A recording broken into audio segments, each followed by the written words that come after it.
Well, good morning, everybody. It's Andrew Cole with East Orlando Chamber of Commerce, and we have the pleasure today to have State Representative Rene, Coach P. Plasencia, with us from District 50 for the state legislature here. So with that, we want to welcome him, but before I do so, to bring him on, I do need to do a couple chamber pleasantries. And with that, first of all, we want to thank PowerNet for powering our webinar today. They have taken care of us with that and have put this all together so we can do a number of different things with the chamber and with our webinars. So we appreciate all that PowerNet has done to do that, and they enable us to connect. So we appreciate what they do. I also want to thank our chamber trustees. With that, we have Advent Health, Avalon Park Group, Avalon Insurance Services, Duke Energy, Fairwinds Credit Union, Great Florida Insurance of Hunters Creek, the Orlando Law Group, Orlando Health, and the Suburban Land Reserve. So without further ado, we want to appreciate all these stakeholders within our community, but also thank them for being strong members within the chamber. We appreciate their leadership, their guidance, and all that they bring to the table. And then Dorothy brought it down. I can do that at the end with the upcoming events. I was just going to hit that out there, but we've got Will Perry coming up on July 8th at 11 o'clock for another webinar in a series that we're doing when it comes to marketing. And his on that one is, I can't recall the topic real quick because I don't have my note in front of me for it, but we'll repost that at the very end. But without further ado, I want to welcome Rene. The pleasantries, the representative here, but I've known Rene for a long time, and I have a hard time wanting to call him representative because I kind of feel I know him more on a personal level. But Rene, thanks for being here today and taking some time out of your busy schedule. And I wanted to just let you kind of do a little bit of an introduction and tell us a little bit about this past session, and just kind of give us a lead in with what you were proud of what went on, and what were some of the challenges that you felt that didn't get passed that should have within our legislative session, and kind of give it to you and kind of tell us a little bit, give us a little bit of a recap from your perspective being up in Tallahassee. Yeah, so good morning, everyone. It's always a pleasure to be with you guys. Really enjoy your chamber and everything you bring to our community. It's really great to see some of familiar faces that I've seen over the last 6 to 8 years.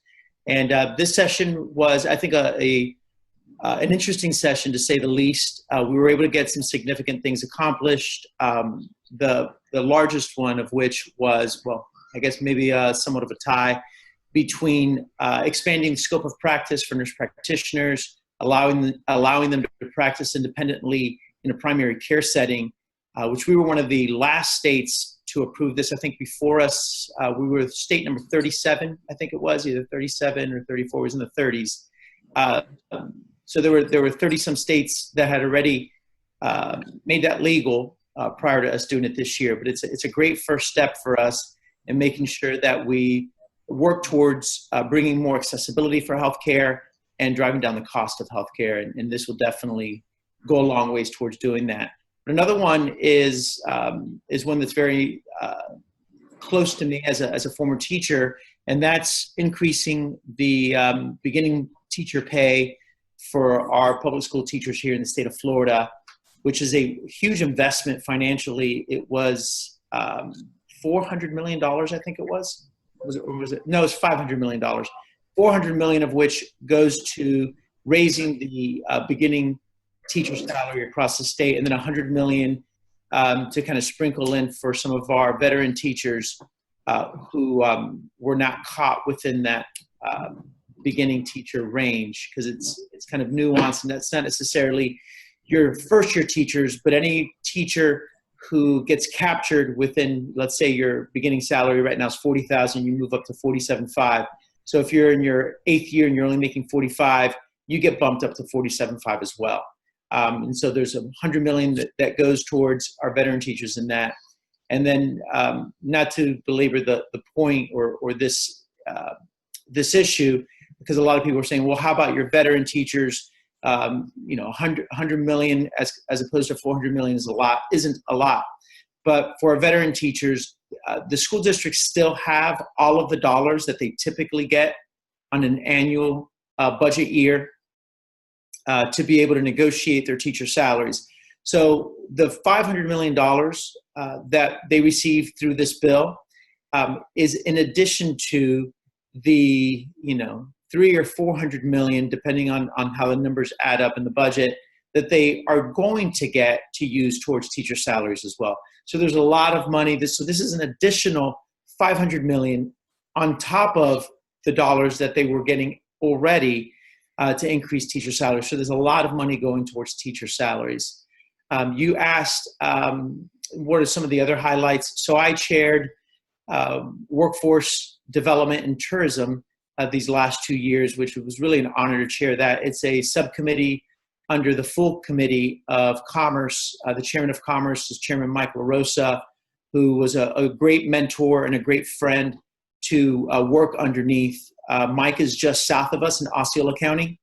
And Mike really, as a senior member, he's 2 years ahead of me, who has chaired committees, and this was the first subcommittee that I had chaired. Mike was really just really influential and made such a big difference in my ability to be an effective chairman. But there's a lot of things you do as a chairman. You don't necessarily file a lot of bills, especially once you get up to a full chairmanship like Mike has. Your main objective and job is to make sure that you're making sure that the bills that are coming through your committees are good bills, that you're working with your Senate counterparts to get these bills passed on the Senate side as well, so that we can get these bills through both chambers and onto the governor's desk. And so my job was to work with my subcommittee partners on both the House and the Senate side and work with my full chair to make sure that our priorities were getting through. One of the priorities that I felt honored to work on was making sure that we were able to get economic development tools to our rural counties. There was a bill sponsored by Representative Chuck Clemens out of Gainesville that was going to increase the amount of dollars that our rural counties were receiving in matching grant dollars for economic development. And it was a hard lift. We weren't able to get the bill passed 2 years ago, but we worked hard to get it passed this year to the credit of Representative Clemens and the leadership of Chair LaRosa and the members of the Senate as well. So that's about it for session. I'm sure there was other things, but I can take questions if there are questions on any other aspects of session. The second half or the last couple of weeks of session, we had to rearrange our budget because we were kind of anticipating the possibility of an economic hit because of COVID. So we were able to kind of pull back about $300 to $400 million to kind of soften the blow of what potentially we could get from COVID. Obviously, it's going to be a lot more than $300 to $400 million. But we do have about $3.2 billion in reserves that we've been able to save over the last 8 to 10 years to just in case we needed it during a time like this. So we did take into account COVID over the last couple of weeks when trying to negotiate our budget. Sorry about that. I had to jump away for a second. But so with things, what would you say are you looking forward to? What do you see on the docket for the next session coming up? I know there was talk whether or not there would have to be a special session, especially due to budget and the COVID-19 that has struck, and I don't foresee that happening with anything. But if you want to give us some insight, what do you see upcoming now that we've got this pandemic and it's kind of changed everything? What are you seeing for the future? What do you expect? I think you're going to see a lot of the changes that we made to adapt to COVID could potentially become the new normal for us. And so you might see some changes to laws that were governor's emergency orders where he made exceptions and and allowed for us to do certain things. We had expanded telehealth about a year or two ago. It wasn't this last session, but 2 sessions ago, we had a significant expansion of telehealth, which came in handy during this time period.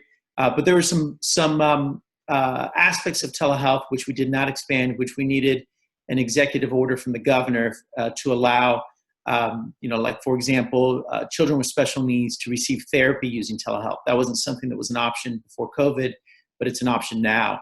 And so we'll work with the Agency for Healthcare Administration to see if we can pass legislation to, if it's needed, it might just be a rule change that they may be able to do. But if it's not, then we'll pass legislation to expand telehealth in that aspect. With COVID-19, what do you see are challenges that, from the legislative side, what do you see on your end for pieces within the COVID-19 piece with what's going on? So just kind of, if you can give us a...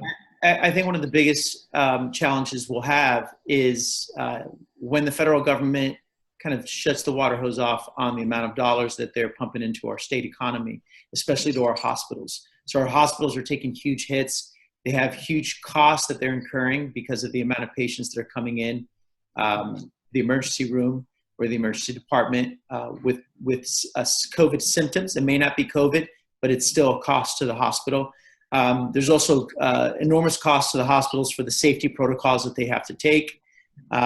There's also the cost of having lost all of the elective surgeries that they were performing that had to be shut down at the time. And so the federal government was able to pump in significant dollars, which helped us. In addition to that, the Medicaid dollars that we're going to have to spend with the economy slowing down and with a lot of people being out of work, more people will be eligible for Medicaid.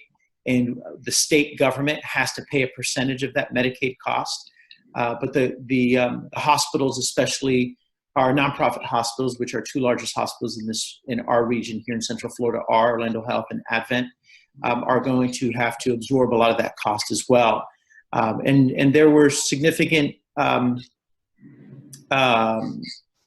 challenges with our hospitals over the last 10 years because of not expanding Medicaid and the costs that they had with uncompensated care with the people that didn't have insurance or had a lack of insurance coming into their emergency departments. So I think being able to fund our hospitals and being able to work with our hospitals to make sure that they're able to provide the care that's needed.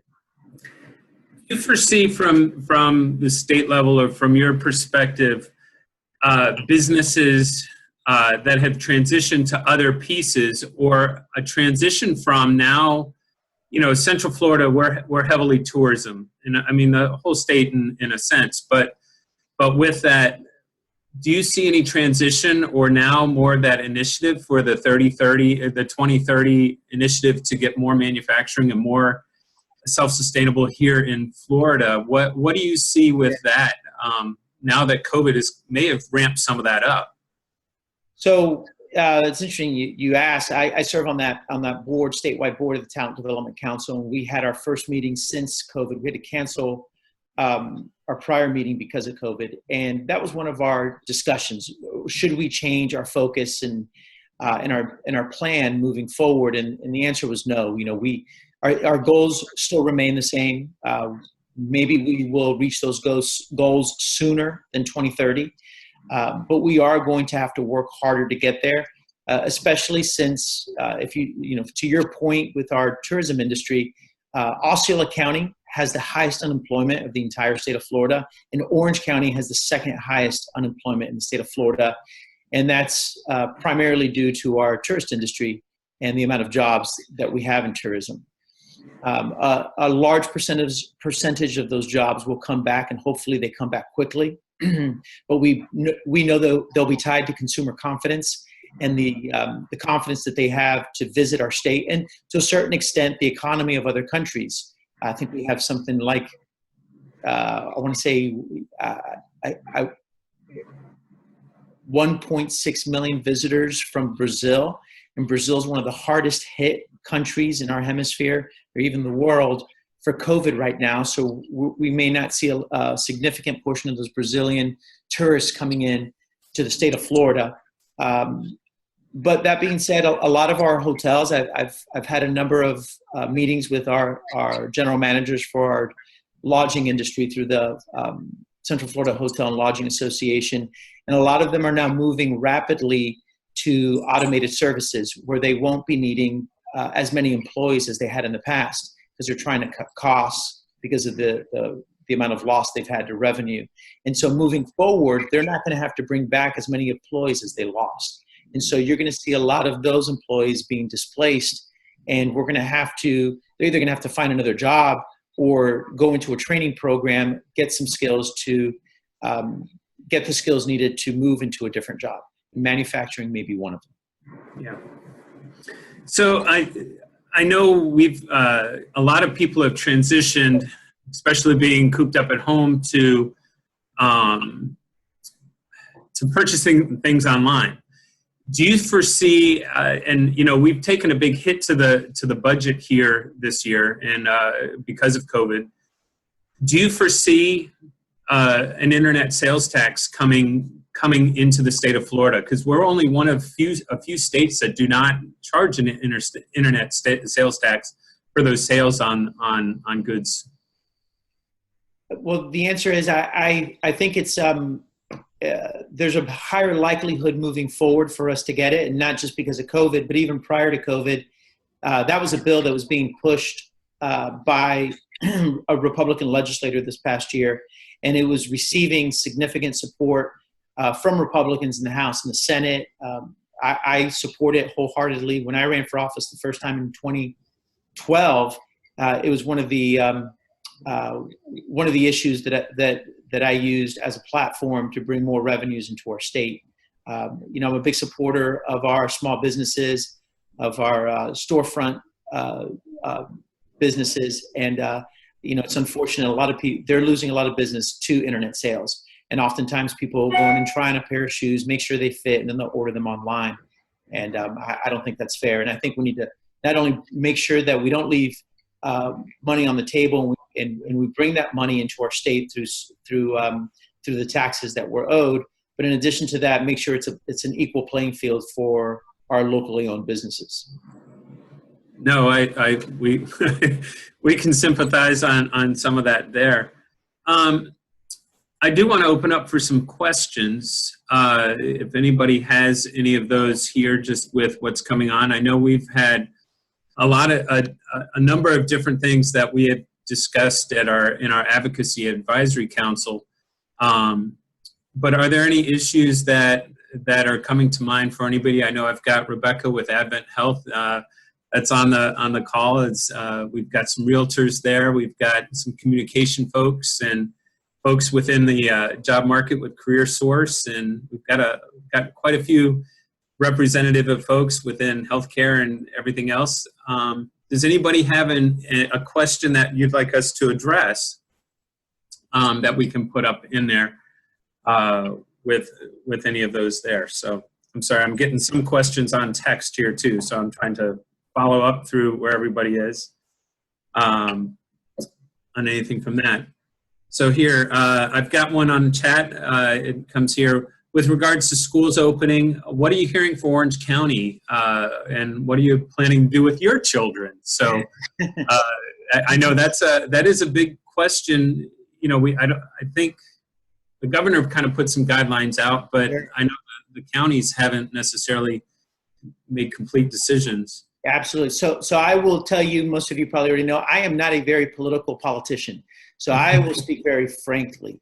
I would not trust my school districts with the health of my children at this point. And so my daughter, who's 12 and in middle school and loves her school and is going to miss her friends and cries every day when we tell her, will not be returning to a brick and mortar school, and she'll be attending Florida virtual school in the fall. I actually was on a panel, I was on a call last night, a teletown hall, which didn't provide nearly enough information, unfortunately, on the opening of schools. a lot of nice talk by the superintendent that they're going to take care of children and they're going to do the best they can. But having been a teacher for 15 years, I've seen what the best they can looks like, and I don't have a lot of confidence in it. I'm going to be hosting a task force town hall within the next couple of weeks, and I'm going to be bringing UCF's expert on infectious diseases and healthcare, Dr. Deacon. I'll also have a school board member, Angie Gallo, on there. I'm going to have a former principal. I want to use a former principal because current principals can't speak freely. So a former principal will be able to speak freely, and you know, he's a retired principal, actually lives in Avalon, and he's a great resource. We're going to have some experts on there, parents, teachers, a advocate from the ESC community so that we can address how our children with special needs are treated as well, because oftentimes they're overlooked. And then we'll provide recommendations to the county and the state. Doubtful that they'll listen to us, but we want to make sure that parents and teachers are heard on an open and honest dialogue. And then we'll see what they decide to do. But I wouldn't trust what they decide to do, unfortunately. And so we do have great options here in the state of Florida. We have Florida Virtual School, which is a state-run virtual school district. And then every county has their own virtual school as well. And it's not the distance learning that many parents were acquainted with over the last couple of months. It is a data-driven virtual platform that has great results. And we've been doing here in the state of Florida since before people even knew there was such a thing as the internet. So it's a great product that both Orange County, Osceola County, Seminole County, all of our counties have it within their district, and then we have it through the state of Florida as well. So let us know when you have that. If you have that information, we'll be glad to post that. That could be some great info for especially our families that are part of the chamber. So another one came up here is the Sadowski Fund. Yes. Where did the discussion end up? Where we stand on that? I know that's been hit or miss in many places. So Sadowski was fully funded, and we may have a special guest. It's okay. Sadowski was fully funded. Having said that, the governor has yet to sign the bill, the budget. What I have heard from budget experts who I have consulted is that typically trust funds aren't vetoed. So I would imagine that the Sadowski Fund is probably safe, but I couldn't tell you with certainty because the governor has the final decision on that. But the Sadowski Fund was fully funded this year, and I would expect for it to be fine in the budget, just from what I've heard from people who have been in the process longer than I have. What are you hearing in Orange County on the east side, or at least the parts that you represent, are major issues that you feel we need to either as a chamber can advocate for, or that we need to be aware of that we may not be? What are some of the things you're hearing from your constituents and businesses and folks that are coming to you that as a chamber and as an organization and many different people here from the area should be aware of, that we may not be hearing it from some of the same sources that you're hearing? Yeah, so the biggest issue for us is reemployment assistance, and our office is working on that every day to make sure that our constituents are getting the aid that they deserve. And so, you know, the Department of Economic Opportunity is doing a much better job than what we saw at the onset, and it was a very difficult process in the beginning. And I feel for those who had to wait months to get their aid and may not have had savings to get them through, and were really going through a difficult time. But it was a difficult time for everyone, and everyone was kind of trying to figure things out. You know, the DEO has been great to work with. When we make calls and when we make inquiries. They do the best they can to answer questions and to help our constituents. Rental assistance and a mortgage relief is a big issue as well for those who lost their jobs. And, you know, in our area in East Orange County, we do have a lot of people that are dependent on tourism and hospitality. And even if you're not directly tied to the tourism industry, we're all indirectly tied to the tourism industry here in Central Florida. And so that's, you know, we've had a big hit. You know, even in the communities of Avalon and Lake Nona, I've had, you know, an immense amount of people who have lost their jobs and have reached out. And, you know, and I'll strike up conversations with one of them. And, you know, one that comes to mind is a person who was in marketing for our timeshare industry. And I asked them what they were going to do. And they said, well, I probably won't go back to marketing for timeshares because it's probably going to be a long time before we can really, you know, make money in that industry. But they said that they were going to start doing marketing and working in cybersecurity because it's a huge market and they do have some experience in it. And so it was just listening to some of those conversations of how people were starting to think about what other industries they can go into that were similar to the skills that they had that made them successful in the industry they were in before. And I think to that point, one of the things that our chambers can do and our workforce boards, our career source boards across the state can do is begin to provide upskilling opportunities for a lot of our residents in our areas and take a look at some of these companies that are coming in. I have a friend who is in the area. Her and her husband are in the area, and she's always sending me new companies that are opening up in our region, most of which are opening up within Research Park or the Lake Nona area or the Space Coast. But she's a super optimist, and what she does is she's keeps making me aware that even during this pandemic, we're still bringing in jobs and companies into our region. So there is a light at the end of the tunnel for those who have lost their jobs and are looking to transition into a similar career or a different career, that there are jobs here in Central Florida that they can go after. So on that, have you heard anything specifically?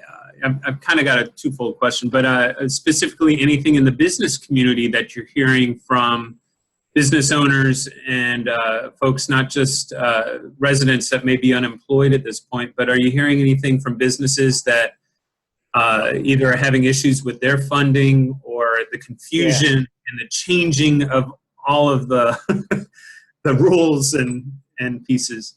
So one of the things that to keep in mind where you're going to see, depending on what your business is, but it's going to impact most of our businesses during this time, and everyone will get it, is cybersecurity. There's a lot, because everyone's working from home, it kind of decreases the level of security that you have as a business because everyone's using their personal computers and are not on a network that's as secure as you would have in an office building. But I think one of the things is shifting your business model, especially if you're tied to tourism, whether it be event planning or event promotions. We have a lot of companies that are tied to events here. My dad's company, my dad is a small business owner. He makes his money solely off of 2 events that he hosts every year. And I doubt he'll be able to host his event this year in downtown Orlando. And even if he does, I doubt that, you know, the 10 to 20,000 people who come every year are going to feel confident to get packed into Orange Avenue for a concert. It just doesn't seem like, you know, there are enough people who have the confidence to get into a position like that. But our restaurant industry and our lodging industry, our rental car industry, those are the industries that are going to take the biggest hit. I think the rental car industry lost 98% of their market. It's incredible. Hotel and lodging is the same. Restaurants the same. I mean, restaurants can barely stay open because, as you can tell, there's a lot of them that they opened up for 2 weeks and then they closed down because a number of their employees tested positive for COVID. So, and the one thing that I do want to mention, I wanted to mention at the onset, is we need to get past this identity politics that if one side thinks that something is good, the other side has to be against it. Wearing a face mask is not a difficult thing to do. Maybe it's an inconvenience, maybe it can be irritating at times, and you can potentially disagree if it saves lives, but you could be wrong. And if you're wrong, why not just do it? It's not a big deal. Wear the face mask when you're out. And if the scientists that have said that it does reduce the transmission by 80% or significantly, I think if it's 80% of people wear face masks, it reduces the transmission rate significantly. Imagine the impact it would have. And the one thing that I always tell people is our economy is going to bounce back when consumers have the security that it's safe to be here in the state of Florida. And so we need people to come visit. And if our cases continue to rise and the top 4 stories on CNN have to do with the amount of COVID cases in the state of Florida, we're not going to see people coming to our state. So wear the face mask because people's lives depend on it and our economy depends on it. Yeah. Do you foresee a higher governance or guideline? I don't want to say guidelines, but just the monitoring of establishments and or businesses to kind of like, the health inspector comes in and checks on a restaurant, but do you foresee that these guidelines will be more heavily regulated to help build consumer confidence and our folks? Because I have seen vast differences from one restaurant to another, and I think a lot of it's not ignorance. It's not that they're not trying to do something. I think they just don't know, and trying to make sure that they know what they should be doing and informing it to their employees. So I'm asking that question. Do you think that as a government or as an agency, do you think that they will add these protocols to going into businesses and helping make sure that they're doing what they should be doing? So we already have added those protocols. The challenge is having enough people to police the amount of businesses we have in the state of Florida. Being the 3rd largest state in the country, 22 plus million people, it's the manpower of having that, of being able to police that many restaurants, that many bars, that many retail stores. It's difficult. But I have heard, I actually reached out to the Department of Business and Professional Regulation because a constituent had complained about a restaurant that had 4 employees who tested positive but hadn't closed down. And they shared with me what their protocols were and how they police restaurants and businesses. And they don't close down restaurants because there's positive COVID cases. They close down restaurants because they're not adhering to the safety protocols that are in place. So I do have another question that's popped up. UCF announced that they would be reopening in the fall with some guidelines laid out. What are your thoughts on their reopening? Well, first I want to say hi to Ralphie because I remember him when he was a student at University High School. And he spent a lot of time with us at Colonial because he ran with my team, and it's really cool to see him now as an adult and as a professional and watching. I know this is turning into the Ralphie show, but I just had to say it because it's really cool to see the kids that you played a small role in their lives be such great adults and such great business leaders. I see him on LinkedIn all the time. He works for a great company. Who I know a lot of people from that company, and he's doing great things. So thank you for the question, and it's really cool to be able to see you now as an adult and have a relationship in that aspect as well. No, thank you, appreciate it. It was funny, I pulled up an old USB yesterday, and I saw pictures from our cross-country trip in North Carolina, and I was like, dang, these pictures are like 12 years old. I can't believe I still have these. Yes. And I got the email for this call, so I got to hop on because 1, I got to figure out what's going on in my area, and 2, I got to see Coach P. So yes, and I won't tell the story, but we're happy that Ralphie made it back alive.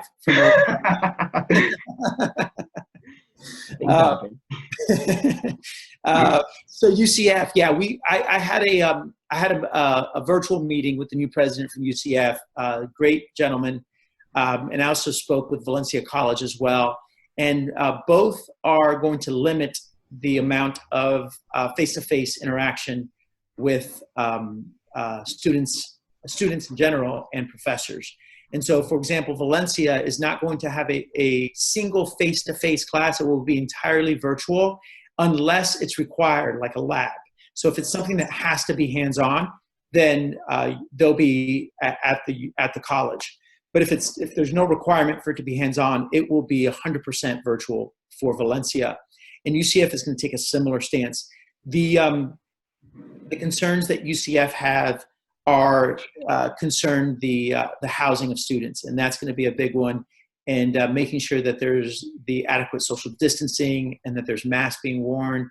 And so, but they're working on it. I know it's a priority of theirs because the discussion we had made it seem like they were working on that for weeks, if not months. So that was something that was on their radar, months in advance of the opening of school year.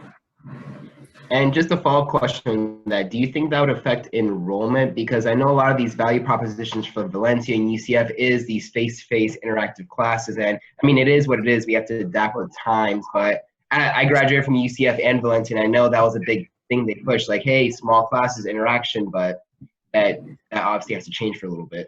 Yeah, you make a great point. Enrollment's going to be a big issue for our colleges and our universities. And in addition to that, there's a lot of revenues that they bring in from the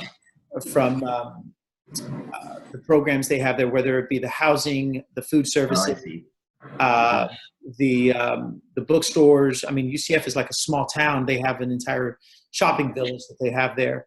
The contracts they have with the merchants that rent space out in there. I mean, there's going to be a lot of hurdles for a university the size of UCF, and even challenges for Valencia on how to meet their financial needs. And so those are challenges that we're going to have as a government that funds them to a certain extent on how we're going to meet those challenges as well. So our budgets, whether it be higher education, K-12, healthcare, it's going to be a big issue and a big concern moving forward.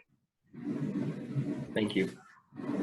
So another question has come in, and I know we touched upon a little bit of it, but how deep do you anticipate the governor's budget cuts to be, and do you foresee any major programs that you feel are on the chopping block that may need to be reconsidered or that you're really concerned about because of it?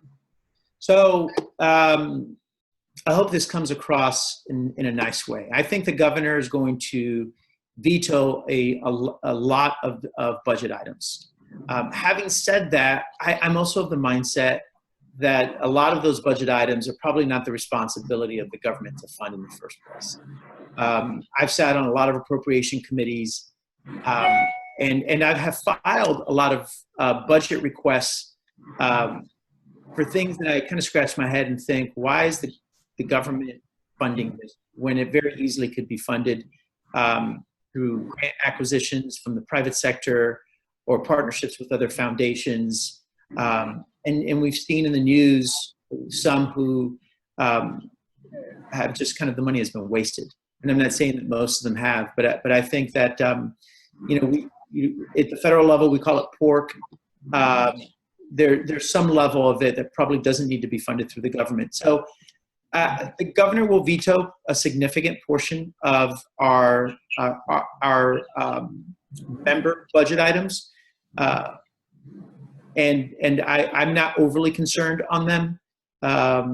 My biggest concern is being able to adequately fund our schools, our hospitals, our healthcare industry, our medically needy residents of the state, are the ones who really need help, the ones who cannot help themselves, which we spend hundreds of millions, if not billions of dollars out of our budget to make sure that they have the basic needs. And when I say basic, I mean, we spend billions of dollars and they're barely getting by. So, in some of those areas, I think we could spend more. But hopefully we have enough to take care of the most needy in our state. So we've had, as you know, a lot of protests and pieces that have been going on, and there's the national movement to make more inclusivity and pieces. But are you seeing that do you think that we'll see any statewide changes to policy or policing procedures? Do you think there will be a state mandate on things to govern the local municipalities? So I've never served on a judiciary committee or subcommittee. One of the things I tell people is the incoming speaker is a prosecutor and former judiciary chairman. The incoming speaker designate is an attorney and the current judiciary chairman. And so, and I also, one of the things I always am cognizant of, and I am always quick to share is, when we throw out terms and vague terms like police reform or police procedures and changes, and we do that without having an understanding of what the current law says. For example, when the horrific, events that recently took place with the neck holds and the neck procedures, once it came out, I think there's only one county in this entire region that still allows it. I mean, it's something that isn't even used in our region. I'm not sure how frequently it's used statewide, but I doubt it's used at all in very many places statewide. So the question should be, what do we have in place? Well, maybe not the question, but maybe someone should share what currently the status is in the state of Florida, county by county, and see which counties need to make the changes that are necessary. But also have a conversation with law enforcement. I'm always I try to play devil's advocate, and for us, something may seem like it's unnecessary, but I'm not a law enforcement officer, and I don't have a law enforcement background. So I try not to tell someone who's an expert at something how they should do their job. Definitely, what I would want to do is get law enforcement experts in a room and get advocates in a room and find out what should be the proper procedures in our communities in community policing. Not sure if that's the responsibility of the state government or if it's the responsibility of the local government. Sometimes the state government will assume the responsibility of the local government. Sometimes it's the appropriate thing to do, and sometimes it's not the appropriate thing to do. I do think that we can always do better. That we should always strive to do better as a society and as a community. And we're not perfect. And so we should try to figure out what better looks like. And so I would love to be a part of that conversation. I think what I bring to the table is someone who has the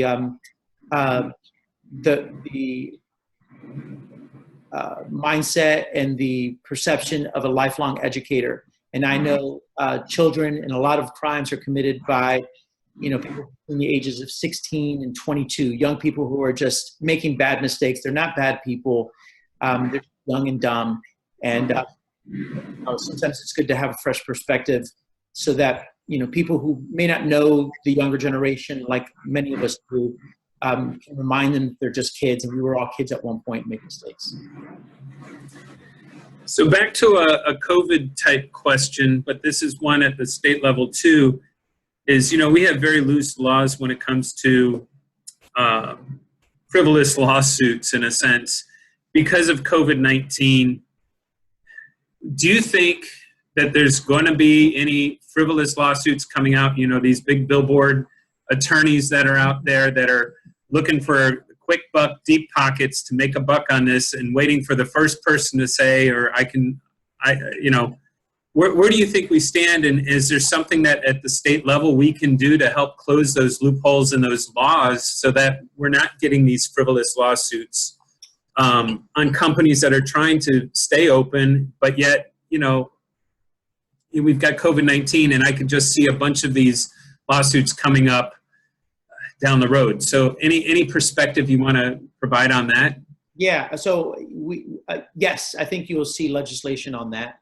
I think it has a pretty strong likelihood of passing, and I say that, but I want to, you know, share that we have this argument every year in the legislature, or this discussion every year in the legislature, and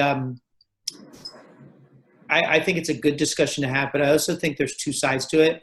I tend to fall on the side of trying to limit the amount of frivolous lawsuits. So I filed the assignment of benefits bill for residential insurance, and I also filed the assignment of benefits bill for automobile insurance 2 years in a row. So, you know, that kind of shows the side I'm on as far as this argument, but I do see the other side as well.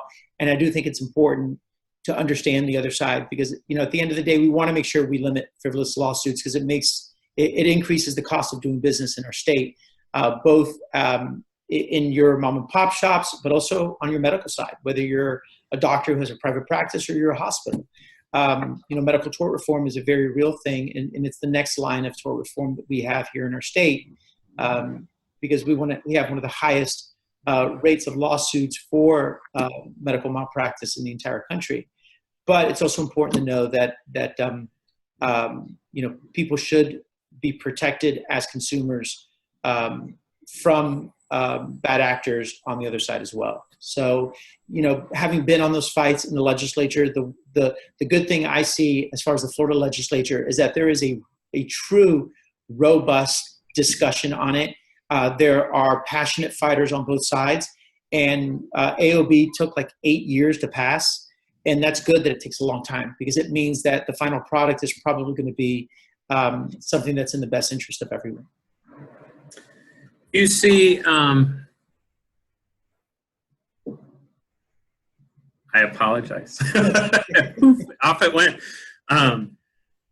Feel free, if you have any other questions, to put them in there. I'm going to try to recap my next question that I had on there. And it just went, I had a follow-up for that, and it snapped away. I'm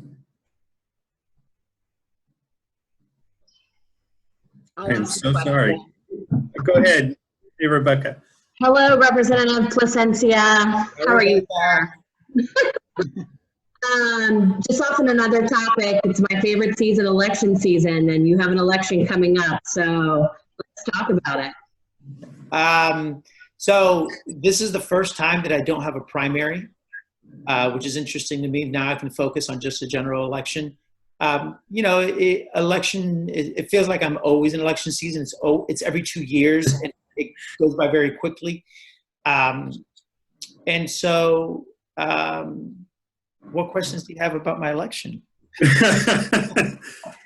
Nothing. I just think you should tell the people. You're up for election. It's your last election. I mean, you know, working from a member who's now almost termed out, it's interesting. Yeah.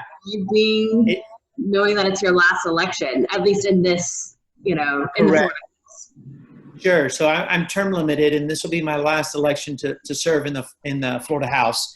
And her former member is Michael Rosa, who I'm very close to, and who's just south of us. His district borders us just on the south side of Orange County.